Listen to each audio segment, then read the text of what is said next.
Toujours un plaisir d'être avec vous ce matin, ce jour de la résurrection.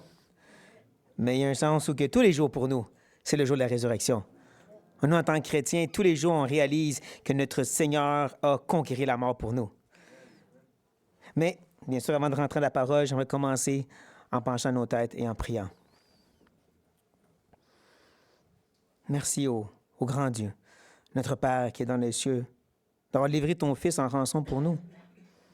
Oui, aujourd'hui, en particulier, mais tout le temps, on regarde et on réalise à quel point c'est extraordinaire que Christ est mort et ressuscité pour nous des pécheurs. Tu nous as rachetés, Seigneur, à un grand prix. Le sang de ton Fils, sa mort expiatoire, mais il n'est pas resté dans la tombe. Il est le Sauveur conquérant. Tu as conquéri la mort pour nous. Et maintenant, nous sommes justifiés en lui, puisqu'il est juste. Merci. Merci de nous donner cette vie éternelle. Merci aussi par ta sainte parole, par laquelle on connaît ce message. Ce n'est pas de bouche à oreille, ça ne va pas d'un homme à quelque part qui a dit quelque chose. C'est écrit. C'est écrit, c'est préservé, c'est traduit, c'est en nos mains maintenant. Comme ça, on peut être certain de ce qui est dit. Ce message de l'Évangile, cette bonne nouvelle, est entre nos mains. Et parce qu'on a ton esprit, tu as ouvert nos yeux pour voir et comprendre ce que le monde regarde et ne comprend pas. Ce que le monde voit et c'est voilé et il s'en moque. Pour nous, c'est la vie. C'est une parole vivante, une épée à deux tranchants qui transperce notre cœur, qui vient justement mettre à mort le vieil homme et renouveler le nouvel homme en nous. Donc, merci pour cette bonne parole. Père, sois avec le prédicateur pour pouvoir bien apporter cette parole, bien l'exposer devant tous. Sois avec nous tous, ô Dieu, pour nous enseigner ici ce matin, selon nos circonstances, notre vécu, notre bagage, selon ce qui s'en vient et qu'est-ce qui est avant nous. Selon chacun des vies ici, viens parler, mais selon ta parole, selon ce qui a déjà été donné. Il y a 2000 ans, mais qui est aussi vrai encore maintenant. Donc, viens nous parler pour le maintenant, selon ce qui est éternel même, ce qui est fondé d'avant même la création, ta sainte parole. Viens nous parler, ô Dieu, et nous changer en conséquence de ce qui est dit. Nous le demandons au nom de Jésus-Christ. Amen. Dans l'Évangile de Jean, à plusieurs reprises même, Jésus cherche à communiquer à la foule devant lui, plusieurs différentes foules. Il veut leur faire comprendre qu'il est divin. Il faut qu'ils croient en lui. À un certain moment donné, il leur dit justement, « Le Père a donné la vie en moi. Moi, je peux la donner aux autres. » Il dit même qu'il m'a donné le droit de juger. À ce point-ci, les chefs religieux, les pharisiens, commencent à un peu s'attaquer à Jésus. « Tu donnes témoignage de toi-même, ton témoignage n'est pas bon. » Jésus dit, « Parfait. Vous parlez de témoignage, vous voulez en cours légal, on va faire justement ça. » Et de ce point, Jésus donne 3 témoins pour leur montrer qu'il est réellement divin. Le témoignage de Jean-Baptiste, qui est témoigné de lui. Ses œuvres et ses miracles à Jésus, qui témoignent de lui, et bien sûr le Père, qui témoigne du Fils. Et tout ça, après, pour un peu dire à la foule, c'est à vous maintenant de rendre le verdict. Est-ce que les témoins, c'était suffisant? Et donc, c'est normal que Jean, qui a écrit l'Évangile aussi, veut faire un peu la même chose en terminant son épître. Je vais vous inviter à tourner dans 1 Jean et le chapitre 5. 1 Jean 5, c'est vraiment la conclusion. C'est les derniers efforts de ce cher évangéliste ici, ce cher frère Jean, pour solidifier le salut de ses lecteurs. Je veux vous rassurer que vous êtes réellement enfants de Dieu. Et il avait commencé par les 5 premiers versets avec les 3 piliers. Le premier pilier, c'est la foi, la confiance dans le Fils de Dieu. Ensuite, il a donné le pilier de l'obéissance. Tu aimes et tu fais les commandements de Dieu. Et ultimement, c'est l'amour. Parce que le Dieu d'amour habite en toi, tu vas aimer. Tu as ces 3 piliers, sois rassuré, tu es sauvé. C'est intéressant aussi quand même que dans cette section, il a commencé et il a terminé avec la foi dans le Fils. Ça va donner un peu le tremplin qui va nous lancer dans notre texte ce matin, ce qu'on veut regarder. Et c'est pour ça qu'on va un peu relire avec le contexte et donc partir du verset 1 jusqu'au verset 11. Quiconque croit que Jésus est le Christ est né de Dieu. Et quiconque aime celui qui l'a engendré, aime aussi celui qui est né de lui. Nous connaissons que nous aimons les enfants de Dieu lorsque nous aimons Dieu et que nous pratiquons ses commandements. Car l'amour de Dieu consiste à garder ses commandements. Et ces commandements ne sont pas pénibles. Parce que tout ce qui est né de Dieu triomphe du monde. Et la victoire qui triomphe du monde, c'est notre foi. Qui est celui qui a triomphé du monde, sinon celui qui croit que Jésus est le Fils de Dieu?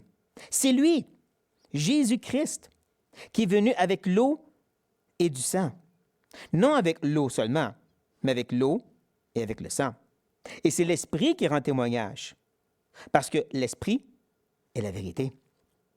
Car il y en a trois qui rendent témoignage, l'Esprit, l'eau et le sang, et les trois sont en accord.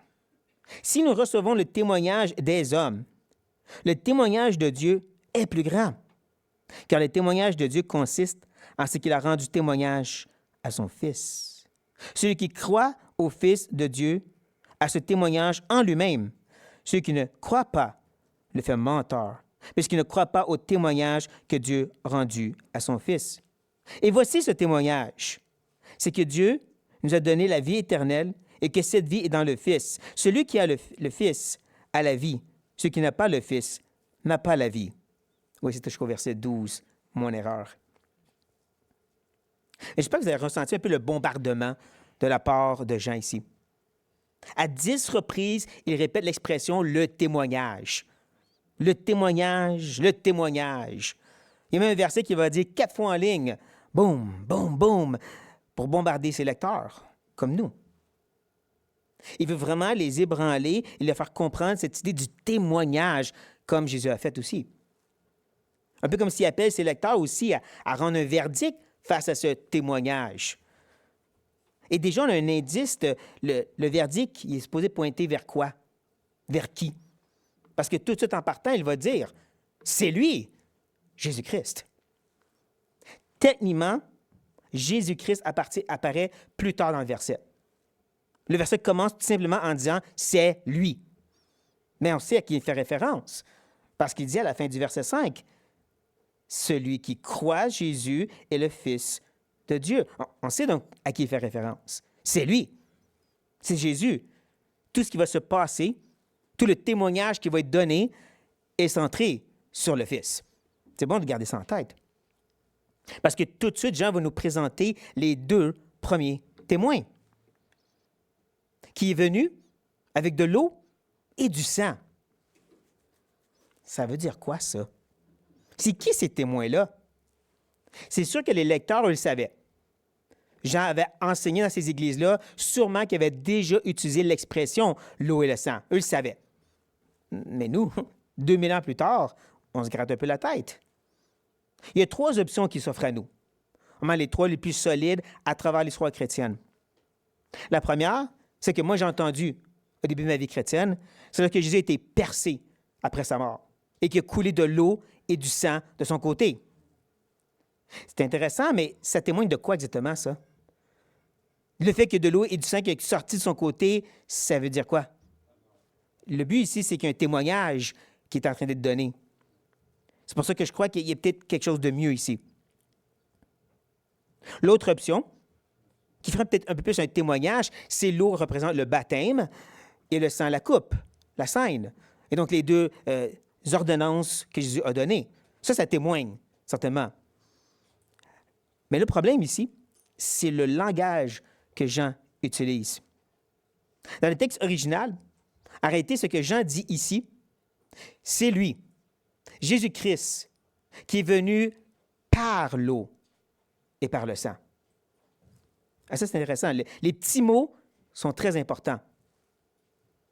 Ça nous montre à quel point que c'est Jésus lui-même qui vient par cette eau et par ce sang. Donc, le témoignage, je ne sais pas sur les ordonnances après, où c'est important qu'ils le sont, mais sur lui et son ministère. C'est pour ça que je crois la meilleure réponse ici, cette dernière réponse, c'est de voir l'eau comme le baptême de Jésus. Le baptême de Jésus, c'est lorsque son ministère a commencé. Le baptême de Jésus aussi, c'est là que le Père a témoigné des cieux qu'il était son Fils. Et bien sûr, quand on parle du sang, on peut voir la fin de sa vie, la fin de son ministère, sa mort expiatoire. Et donc, ça ferait du sens que Jean dirait qu'il est témoigné par l'eau et le sang qui commence et termine son ministère. Voici toutes les façons par lesquelles Jésus est témoigné. Et c'est là que Jean décide d'ajouter plus d'informations. Qu'il va dire, non avec l'eau seulement, mais avec l'eau et avec le sang. Les deux sont inséparables. Et encore ici, on se pose la question, pourquoi? Je sais que Guy, ça pose. Pourquoi ajouter l'idée que ce n'est pas juste l'eau, c'est pas assez? Le baptême de Jésus n'est pas assez pour témoigner de lui. Il faut ce sang, parce que le sang représente sa mort expiatoire. L'eau représente le fait qu'il a été mis à part pour servir. Mais ça, c'est pas assez. Autant dans ce temps-là, avec les faux enseignants, que de nos jours, de dire que Jésus était spécial, qui a amené un message important, qui était mis de côté par Dieu, aucun problème pour toutes les religions. Les témoins de Jéhovah, les musulmans, ils vont dire, oui, oui, Jésus est spécial. Oui, oui, Jésus avait un message spécial.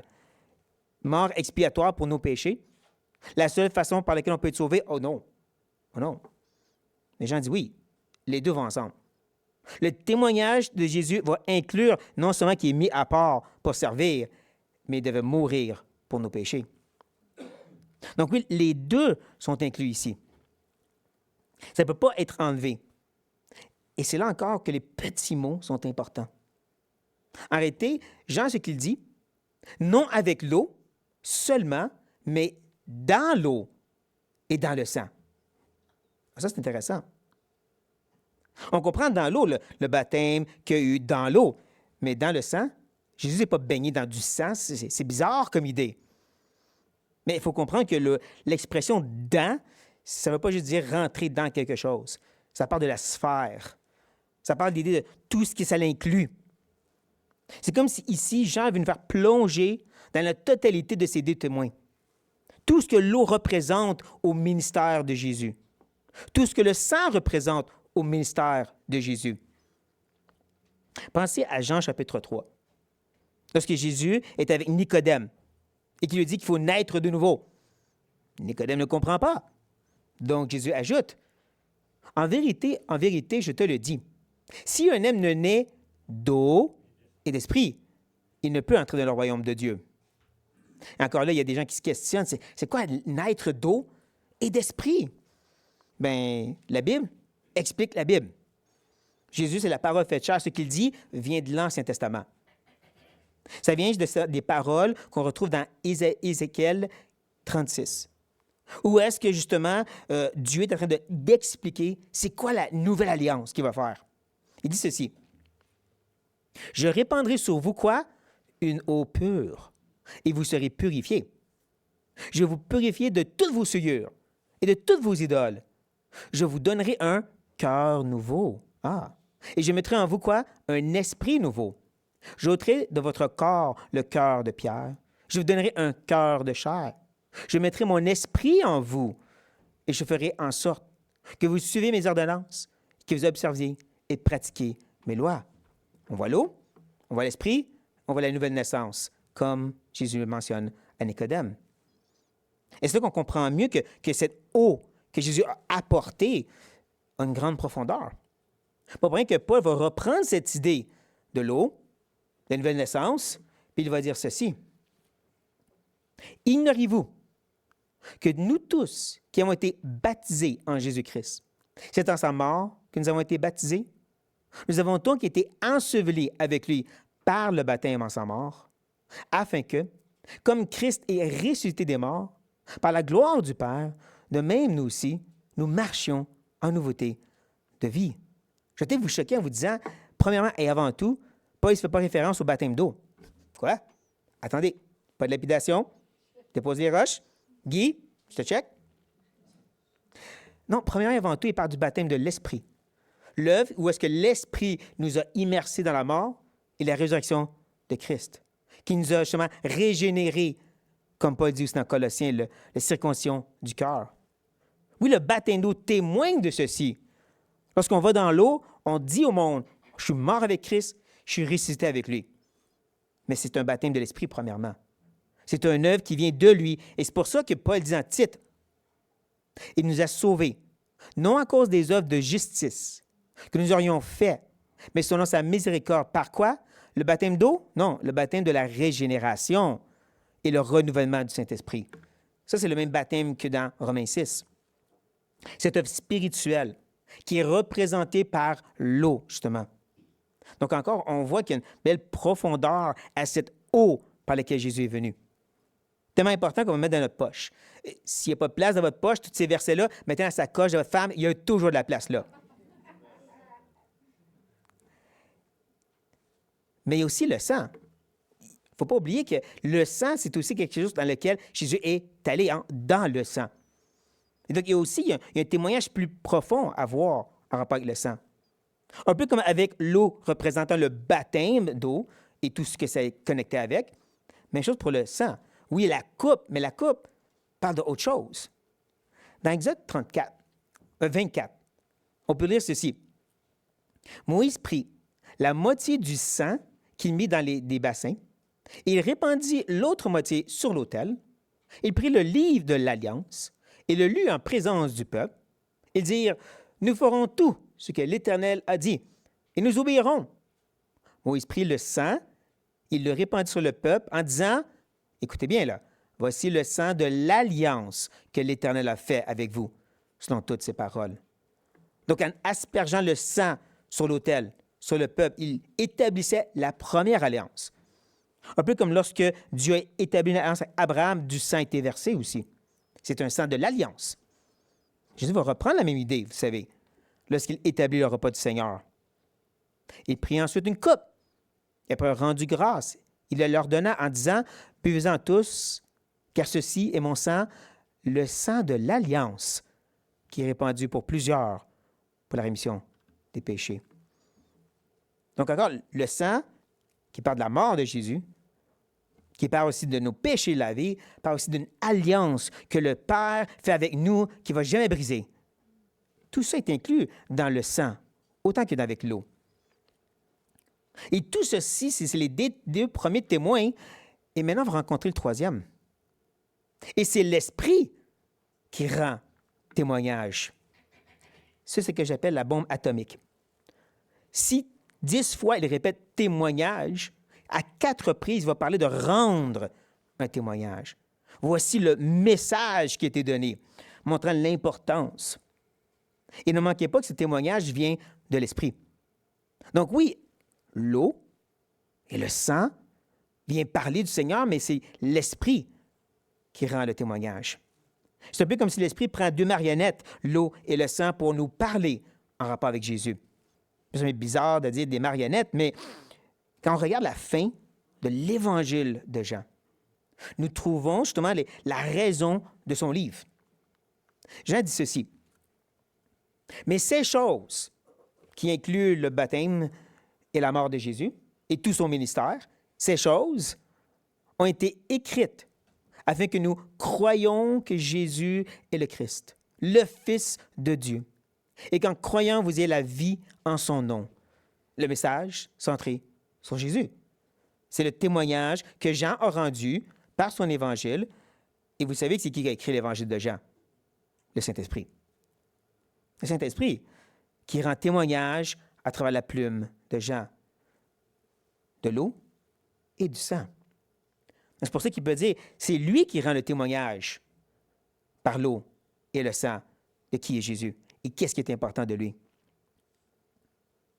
Et c'est là que ça devient encore intéressant parce que Jean va ajouter qu'une raison qui va rendre témoignage, c'est parce que l'Esprit est la vérité. Il y a 2 choses, au moins 2, intéressantes ici. La première, c'est comme s'il dit, l'Esprit doit rendre témoignage. Il ne peut s'empêcher parce que c'est l'Esprit de vérité. Il ne peut faire autrement. On voit un peu la même idée quand on recule un peu dans 1 Jean. Donc, je vais vous réveiller là, gardez votre doigt ici, reculez dans chapitre 2. Regardez le chapitre 2 vers le verset 20. Donc, vers la fin du chapitre 2. Nous lisons, « Pour vous, vous avez reçu l'onction. » Une autre façon de parler de l'Esprit. Vous avez reçu l'onction de la part de celui qui est saint. Vous avez tout de la connaissance. Je vous ai écrit, non, que vous ne connaissez pas la vérité, mais que vous la connaissez, et parce qu'aucun mensonge ne vient de la vérité, qui est prêchée par l'onction, par l'Esprit. C'est ça l'idée. Donc encore, l'onction doit partager la vérité. Il ne peut partager le mensonge. C'est un peu ça l'idée, comme on a ici. Il est esprit de vérité. Dieu est vérité. Il ne peut s'empêcher que de témoigner de la vérité. Et drôlement, la vérité, c'est centré sur Jésus. On voit que l'eau, le sang et le Saint-Esprit ne peuvent s'empêcher que de témoigner sur Jésus-Christ. Qui m'amène à un deuxième point ici.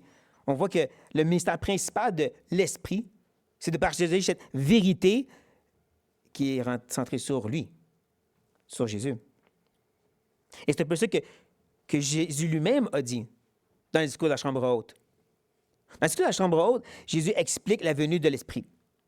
Puis il dit, « Mais le Consolateur, l'Esprit Saint, que le Père enverra en mon nom, vous enseignera toutes choses et vous rappellera tout ce que je vous ai dit. » L'Esprit va venir et il va vous enseigner toutes les choses que moi j'ai enseignées, toutes les choses centrées sur moi. Et c'est bien encore plus clair quand il ajoute, et quand il, le Saint-Esprit, sera venu, il convaincra le monde en ce qui concerne le péché, la justice et le jugement. En ce qui concerne le péché, parce que tous ont péché et sont privés de la gloire de Dieu. Oui, mais pas ici, parce qu'ils ne croient pas en moi. C'est quoi qui va être le péché de toute l'humanité, qui va les condamner? C'est celui de rejeter Jésus. Il ajoute, la justice, parce que je vais au Père et que vous ne me verrez plus. Et l'idée, c'est, je vais aller au Père et il va me recevoir. Il va m'accepter, il va m'approuver parce que j'ai accompli sa volonté. Et donc, tous ceux qui sont en moi vont être approuvés du Père aussi, la justice. Encore, c'est centré sur Jésus. Comme quand il dit, le jugement, parce que le prince de ce monde est jugé.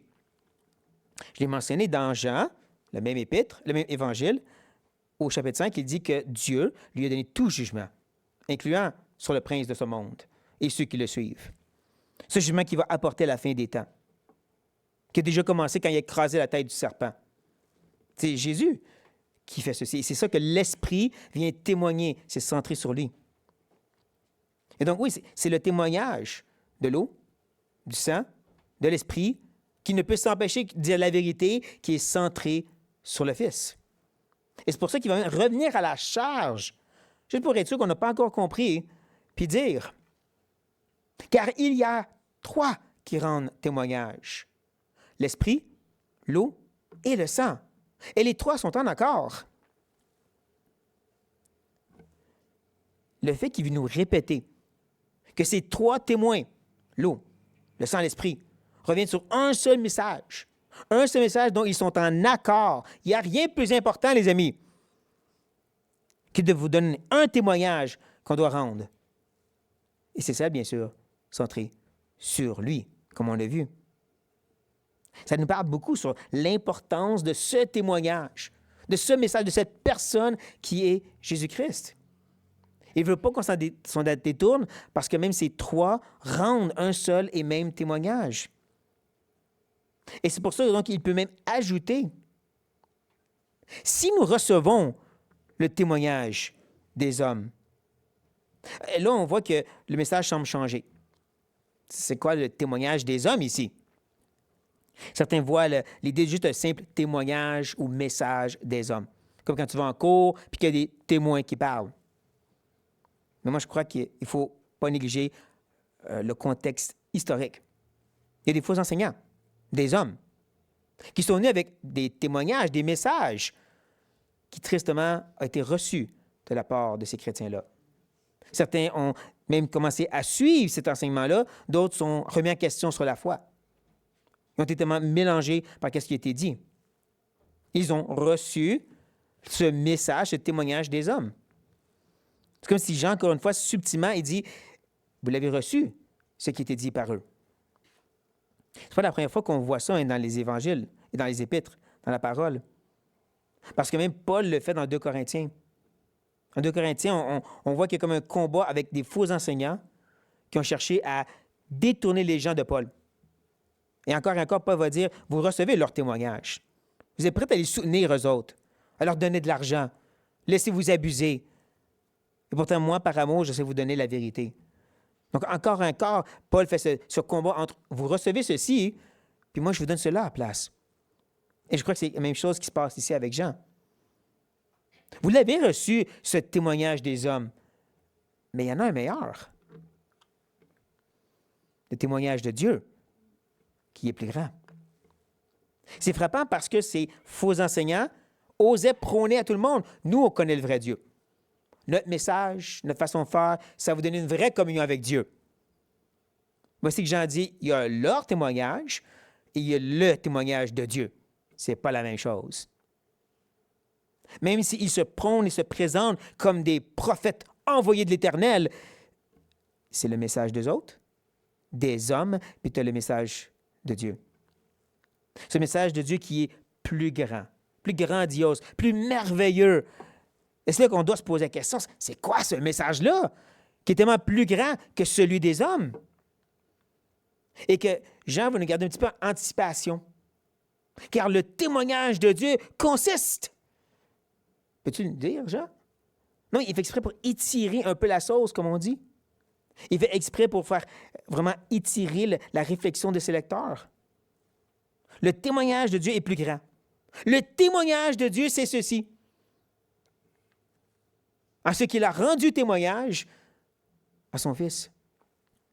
Je sais pas si vous avez senti les bombes exploser. Parce qu'à 4 reprises, il a parlé de témoignage. Témoignage des hommes, une bombe. Témoignage de Dieu qui est plus grand, une fois. Le témoignage de Dieu consiste 2 fois. Et finalement, la bombe atomique, il a rendu témoignage. Et c'est sur Jésus. Ça peut sembler un peu anticlimatique. Tu me parles d'un grand témoignage, tellement important. Tu l'étires et tu me dis, c'est le Fils. Mais parce qu'il n'y a pas de témoignage plus grand. Il n'y a pas de plus grande explosion atomique que ça, que celui qui est centré sur le Fils. Et donc, on prend note à quel point que Jean met tout l'accent sur que le sang, l'eau, l'Esprit et le Père ne rend aucun autre témoignage, sont en accord pour un seul message. Le Fils, lui, Jésus. Il n'y a rien d'autre qui semble important à leurs yeux. Ça, c'est un peu comme la conclusion maintenant qu'ils mettent devant eux. Vous devez comprendre, c'est ça le témoignage, c'est ça le message, il n'y en a pas d'autre. Il n'y a pas des choses secrètes à aller découvrir comme ces hommes vous ont dit, ou comme on entend même de nos jours. C'est Jésus-Christ. Point. Et à régler ceci, maintenant, Jean va un peu appliquer cette vérité. Il va l'amener auprès des lecteurs pour leur dire quelques résultats qui doivent découler de ce fameux témoignage. C'est un peu comme une formule mathématique en 2 parties. 1 plus 1 égale. Donc, on va voir les 2 éléments de cette formule mathématique. On va voir comment ils connectent ensemble. Ils nous donnent un résultat, une réponse, mais avant une gorgée d'eau.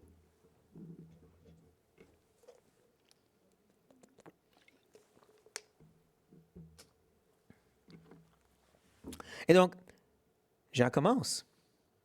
Celui qui croit au Fils de Dieu a ce témoignage en lui-même. Je ne crois pas que le témoignage en nous-mêmes, c'est le même que celle que l'Esprit nous donne. L'Esprit témoigne à notre esprit que nous sommes enfants de Dieu. Amen, merveilleux. Mais on a vu le témoignage, ce n'est pas centré sur nous. Il est centré sur Christ. Donc, ce n'est pas un témoignage qui nous rassure qui parle ici. C'est ce qui est centré totalement sur le Fils. Et donc, ce qu'il semble dire, c'est ceux qui croient.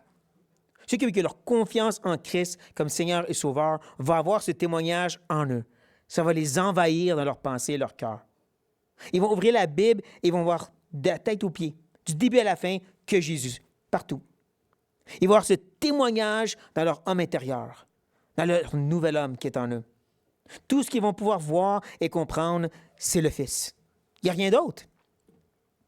Eux autres aussi vont devenir ces témoins ambulants, comme l'eau, le sang, l'Esprit et le Père, parce qu'ils vont avoir ce témoignage en eux. Ça va être écrit sur leur cœur comme avec un crayon de fer. Ils ne vont pas pouvoir s'en défaire. Ils vont vraiment avoir ce témoignage inscrit dans leur ADN lorsqu'ils vont croire en lui. Ça nous montre comment cette foi en Jésus, ce n'est pas juste d'accepter Jésus dans ton cœur. Ce n'est pas juste lever la main et faire une prière. C'est quelque chose qui est révolutionnaire et transformateur, qui vient complètement t'infecter et te changer radicalement. Tu as ce témoignage, celle qui est le plus important de tout, maintenant en toi. Mais encore ici, Jean veut faire un contraste. Comme il a fait dans l'autre verset, il veut faire un autre contraste. Mais un contraste qui ne va pas être logiquement mot pour mot. Je vais vous montrer ce que je veux dire. Celui qui ne croit pas Dieu le fait menteur. Okay, on suit un peu la logique. Celui qui croit au Fils de Dieu a ce témoignage en lui-même. Logiquement, celui qui ne croit pas dans le Fils de Dieu n'a pas le témoignage en lui-même. C'est ça la suite logique de comment Jean aurait dû s'exprimer. Si tu crois, tu as le Fils. Si tu ne crois pas, tu n'as pas le Fils. C'est pas ce qu'il dit. Il a fait exprès pour un peu détourner notre lecture, nous faire arrêter dans la bosse un peu. Non, celui qui ne croit pas Dieu le fait menteur. On parle vraiment de rejeter Dieu maintenant, pas juste le Fils. Ça vient un peu s'attaquer à tous ceux, comme ces hommes dans ce temps-là, et comme plusieurs à travers l'histoire, qui va dire Dieu, Dieu, Dieu. Jésus, on met ça de côté. Non, parce que c'est de ne pas croire en Dieu quand tu ne crois pas au Fils. Celui qui ne croit pas en Dieu le fait menteur puisqu'il ne croit pas au témoignage que Dieu a rendu à son Fils. Ça, c'est la dernière des bombes atomiques. Le Père ne rend qu'un témoignage. C'est celle centrée sur le Fils. De ne pas croire Dieu, de le faire menteur, c'est parce que tu ne réalises pas que le seul message que lui a, c'est le Fils. C'est pourquoi toutes ces religions qui, plus ou moins, bâties sur la Bible, mais qui dit Jésus secondaire, Jésus un prophète, Jésus important, mais pas autant que ça. Mais Dieu, lui, on l'aime Dieu. Lui veut suivre Dieu. Non parce que tu fais Dieu menteur, parce qu'il n'y a pas d'autre message pour lui. Il n'y a rien de plus important pour lui que celle centrée sur le Fils. Tu as le Père, tu as le Fils, tu as le Fils, tu as le Père, Jésus a dit. Et voici que Jean l'exprime un peu à sa façon. Il y a vraiment un aspect catégorique que je nous présente ici. Tu crois dans le Fils et tu as le témoignage qui t'envahit ou automatiquement tu ne crois pas en Dieu tout court. Pas une version de Dieu, pas une différente version d'approcher Dieu. Non, tu ne crois pas en Dieu tout court. Et tu le fais menteur même. Parce que son témoignage à lui, le seul témoignage qui compte pour lui, c'est celle de son Fils. Ça, c'est le premier élément de l'équation. C'est le premier résultat. Tu crois, tu vas être envahi, sinon tu as fait Dieu menteur. Le deuxième élément, où est-ce qu'il va nous dire, et voici ce témoignage, et pour la dernière fois. C'est la dernière des bombes, et elle va nous chavirer sans dessus-dessous. Parce que ce point-ci, on sait c'est quoi le témoignage, n'est-ce pas? Le Fils. Bravo, vous l'avez eu. Oui, c'est le Fils qui est le témoignage. Donc, quand il dit, et voici, ce témoignage, c'est Jésus. Non, c'est que Dieu nous a donné la vie éternelle. Attends, quoi? Tu n'arrêtes pas de dire que le témoignage, c'est le Fils. L'eau, le sang, l'Esprit, le Père témoignent du Fils. Et là, tu dis que le témoignage, c'est nous qui avons la vie éternelle. Est-ce que ça vous fait un peu arrêter et dire, attends une minute, il y a quelque chose qui ne marche plus ici? Il y a quelque chose qui a un peu chaviré mon camion parce que le missile l'a frappé directement? C'est supposé au moins. Il ne faut pas le lire trop rapidement. Il faut s'arrêter et dire, pourquoi qu'il parle de ma vie éternelle quand le témoignage, c'est Jésus, pas moi? J'espère, comme je dis, que ça vous fait arrêter pour un instant. Parce que c'est là qu'on doit fouiller dans notre poche ou dans la sacoche de vos femmes. Et que vous ressortez maintenant cette idée que l'eau, qui témoignait du ministère de Jésus, témoignait aussi de la nouvelle naissance. La nouvelle naissance qui est rattachée intimement au ministère de Jésus. Et c'est pour ça qu'il ajoute, et que cette vie est dans son Fils. Ah, enfin! Exactement. C'est là qu'on découvre ce deuxième élément, le deuxième résultat, la vie éternelle, qui est en Jésus-Christ. Le témoignage qui nous dit que la vie de Jésus, ce n'est pas juste en rapport avec lui. C'est en rapport avec le fait qu'il est venu mourir pour nos péchés, donner sa vie en rançon pour nous, pour que nous ayons la vie éternelle. C'est là qu'on voit à quel point que cette œuvre est faite pour que nous puissions vivre, et elle se trouve en Jésus. Et c'est pour ça que Paul lui-même, dans Éphésiens par exemple, va dire, en lui, nous avons la rédemption par son sang, la rémission des péchés, sur la richesse de sa grâce. En lui, nous sommes aussi devenus héritiers, ayant été prédestinés, suivant la résolution de ceux qui opèrent toutes choses, d'après le conseil de sa volonté. En lui, vous aussi, après avoir entendu la parole de la vérité, l'évangile de votre salut, en lui, vous avez cru et vous avez été scellés du Saint-Esprit qui a été promis. Oui, j'ai coupé cette belle phrase de Paul, mais c'est tout se trouve en lui. Et il répète un peu la même idée aussi aux Colossiens, quand il leur dit à eux, « Ainsi donc, comme vous avez reçu le Seigneur Jésus, marchez en lui, étant enracinés et fondés en lui, et affermis par la foi, d'après les instructions qui vous a été données, et abondant dans son grâce.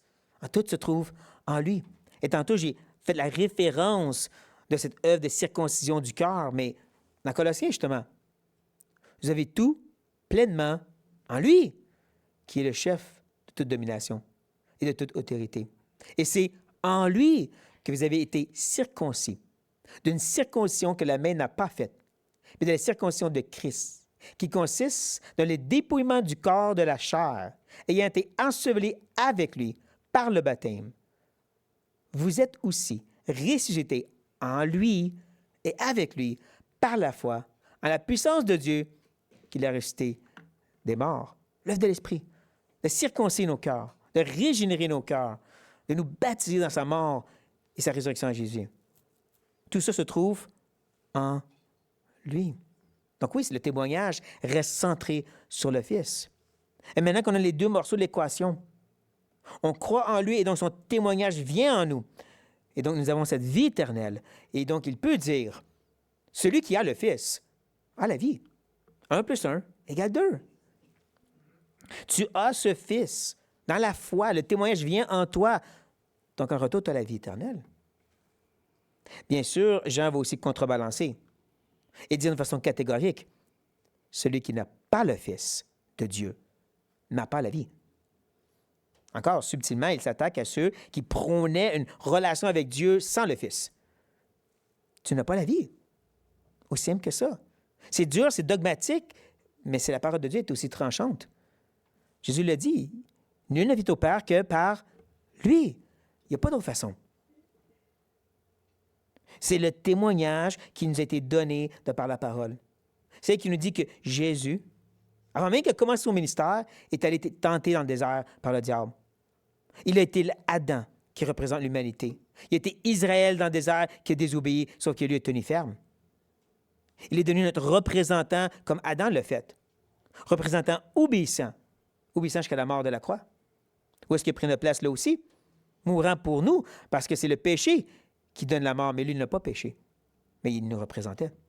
Il est mort à notre place. Il est mort pour nos péchés. Et bien sûr, étant juste, Dieu l'a relevé des morts pour qu'il puisse justifier tous ceux qui viennent à lui. Ça, c'est le message que j'invite tous et chacun, si vous ne l'avez pas reçu, recevez-le, parce que c'est ça qui donne la vie. Il n'y en a pas d'autre. Et pour nous qui l'ont reçu, qui l'ont vraiment pris, c'est de comprendre, ça reste le message principal. C'est pas juste un message, un témoignage qui te sauve, ensuite, il y en a plein d'autres. Pourtant, de nos jours, on a plein de témoignages et de messages pseudo-chrétiens. Voici comment faire la guerre spirituelle. Voici comment avoir un bon couple qui fructifie. Comment bâtir une église qui réussit. Et tous des messages que, oui, il y a peut-être des versets, mais on perd de vue le point central, Christ. Tu veux faire la guerre spirituelle? Éphésiens 6 nous dit, t'es ferme en lui. L'armure, la cuirasse de la justice, le casque du salut, la ceinture de la vérité, c'est revêtir Jésus. C'est comme ça que tu fais la guerre, tu te caches en Jésus. Pour avoir un bon couple, oui, tu parles des conférences, des merveilleux livres, mais à la base, la Bible te dit, femmes, soumettez-vous à vos maris comme envers le Seigneur. Marie, aimez vos femmes comme Christ a aimé l'Église et se livrer pour elle. C'est ça. Christ reste central. Même chose pour bâtir l'Église. Quel meilleur message que la Grande Commission? Allez dans toutes les nations et faites des disciples, les baptisez en nom du Père, du Fils et du Saint-Esprit. Leur enseignez tout ce que je vous ai enseigné. Il n'y a rien d'autre que d'être centré sur Christ. On l'a vu, de croire en lui, c'est d'être vraiment rempli de cette connaissance, de ce témoignage qui est centré sur lui. Il n'y a vraiment rien d'autre. Mon cher frère et ami Marc-André va souvent dire, plus de Jésus, plus de Jésus. Je dis, amen, exactement, c'est ça.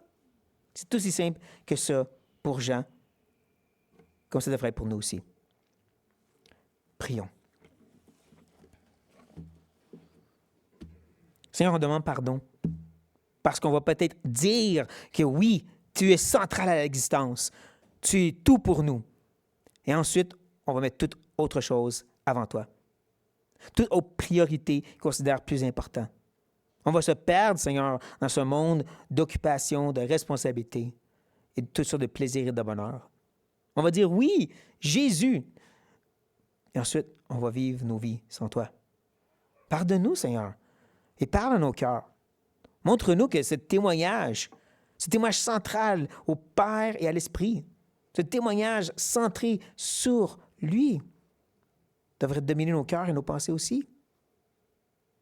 Pour nous, Seigneur, qui ont embrassé la croix, qui ont vu que Jésus, c'est la seule façon par laquelle on peut être sauvé, et avec l'âme, on a saisi la croix pour être secouru de nos péchés, donne-nous de te saisir la main encore maintenant et de te rendre prioritaire par-dessus toute autre chose. De se cacher en toi pour s'approcher du Père et goûter à cette intimité. De nous, Seigneur, d'utiliser les dons de l'Esprit pour témoigner de toi à ce monde perdu. Quel autre témoignage qu'on veut donner que celle de Jésus-Christ? Donc, Seigneur, en cette journée de la résurrection, cette célébration de la Pâque, on veut que tu nous ramènes à nos mémoires, cette semaine à venir, la réalité du témoignage centré sur Christ. Et que tu domines nos vies, comme ça devrait être au grand roi des rois. Et nous demandons tout ceci au nom de Jésus-Christ. Amen.